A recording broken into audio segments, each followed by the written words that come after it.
Welcome to Space Age Rabbit. Today, let's take a trip back in time and count down the top 10 shows of the 1968 1969 season. These are based on the official Nielsen ratings, so let's get right into it. At number 10, The Beverly Hillbillies.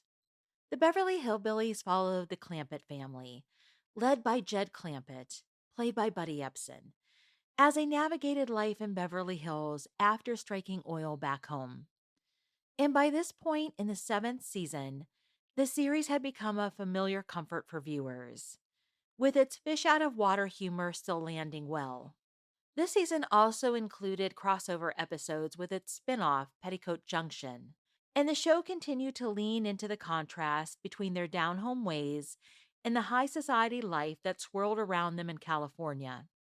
The Beverly Hillbillies aired on CBS on Wednesday nights at 9 p.m. CBS presents this program in color. At number 9, Here's Lucy. Here's Lucy premiered in the fall of 1968, just months after Lucille Ball's popular The Lucy Show ended in March of that year. And this time around, Lucy plays Lucy Carter, a widowed mother of two who takes a job at her brother in law's employment agency, run by the ever grumpy Harry Carter, played by Gail Gordon. And Lucy's real life children, Lucy Arnaz and Desi Arnaz Jr., played her kids, Kim and Craig. Here's Lucy aired on CBS on Monday nights at 8:30 p.m. Eastern.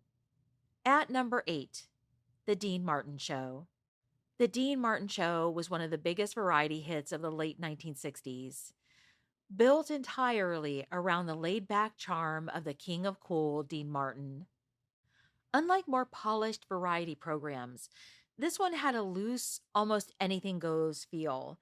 Dean would stroll around through songs, crack jokes, and interact with guests as if the audience were just hanging out in his living room.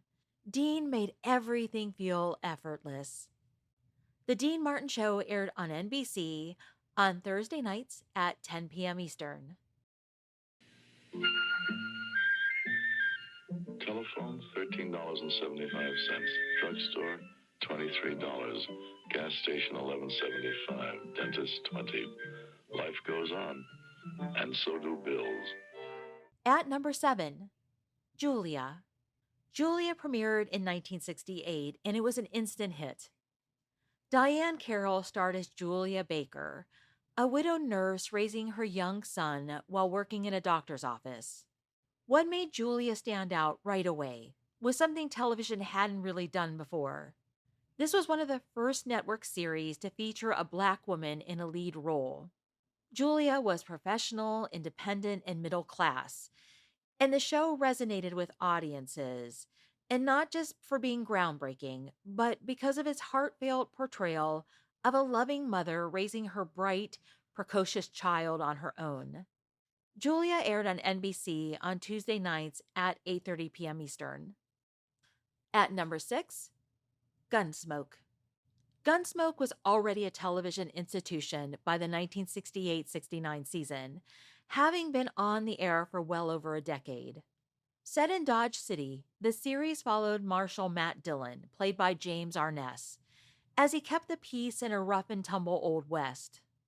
And what made Gunsmoke stand out was its strong supporting cast and storytelling. It wasn't just about shootouts and outlaws. It often explored moral dilemmas and the human side of frontier life. Gunsmoke aired on CBS on Monday nights at 7:30 p.m. Eastern. For a lively snack with real snacks appeal, serve Wise onion-flavored rings. At number 5, Family Affair.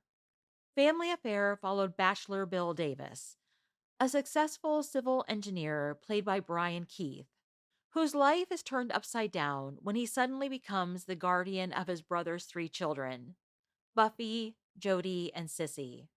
Set in a sleek New York apartment, the show blended family dynamics with a slightly upscale feel, thanks in part to the ever-patient British butler, Mr. French. Audience connected with its gentle tone and emotional storylines, especially as viewers watch the children grow up right before their eyes. Family Affair aired on CBS on Monday nights at 9:30 p.m. Eastern. At number 4, Mayberry RFD. Mayberry RFD picked up where the Andy Griffith Show left off, continuing life in that same easygoing small town. But this time, the series centered on widower Sam Jones, played by Ken Berry, as he raised his young son Mike and navigated daily life in Mayberry. The 1968-69 season was the premiere season for Mayberry RFD, and the show had a lot to live up to. It was stepping into the shoes of one of television's most beloved shows, and surprisingly, it worked. And I guess that proved that audiences weren't ready to leave Mayberry behind. Mayberry RFD aired on CBS on Monday nights at 9 p.m. Eastern. At number 3, Bonanza.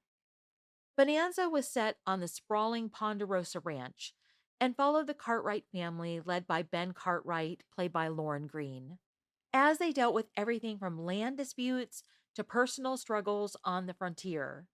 The season also featured Candy Canaday, played by David Canary, as one of the main characters. And by this point, the show was a well oiled machine, with familiar faces like Little Joe and Hoss anchoring the series. It blended action, moral dilemmas, and family drama in a way audiences had come to expect. Bonanza aired on NBC on Sunday nights at 9 p.m. Eastern. See, you've washed with this before. What do you call that new color white? Well, it's like sugar? No, brighter. It's like, Marshmallow. No. More like, Today's Super Cheer, with its infra blue formula, magnifies white. Cheer makes white a brand new color.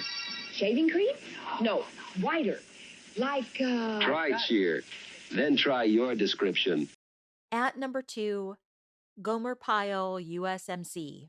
Gomer Pyle USMC followed the ever optimistic Gomer Pyle, played by Jim Nabors, as he navigated life in the Marines, and usually to the frustration of his short-tempered superior, Sergeant Carter. What made this show popular was Gomer himself. His kindness, innocence, and unwavering good nature always stood out, even when the comedy leaned into its usual misunderstandings and mishaps.